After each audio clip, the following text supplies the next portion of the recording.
लाडकी बहीण योजनेचे काय अटी आहे, काय निकष आहे ते आपण समजून घेऊ। तर लाडकी बहीण योजनेच्या पात्रतेसाठी पहिले निकष म्हणजे तुमच्या कुटुंबातील सर्वांचे मिळून वार्षिक उत्पन्न 2.5 लाख पेक्षा जास्त असायला नको।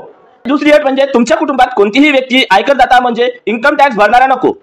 आणि आता तिसरी अट, तुमच्या कुटुंबात कोणतीही व्यक्ती नियमित कर्मचारी म्हणून सरकारी विभाग, उपक्रम, मंडळ, भारत सरकार किंवा राज्य सरकारच्या स्थानिक संस्थेमध्ये कार्यरत असायला नको।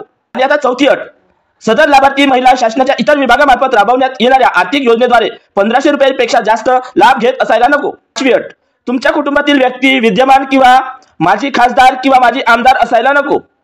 यानंतर सहावी अट, तुमच्या कुटुंबातील व्यक्ती भारत सरकार किंवा राज्य सरकारच्या बोर्ड, कॉर्पोरेशन बोर्ड, उपक्रमाचे अध्यक्ष, उपाध्यक्ष किंवा सदस्य असायला नको। यानंतर सातवी अट, तुमच्या कुटुंबातील व्यक्तीच्या नावावर कोणतेही 4 चाकी वाहन, ट्रॅक्टर वगळून कोणतेही 4 चाकी वाहन त्यांच्या नावावर नोंदणीकृत असायला नको। आणि आठवी अट, तुमच्या कुटुंबातील फक्त 2च महिलांना या योजनेसाठी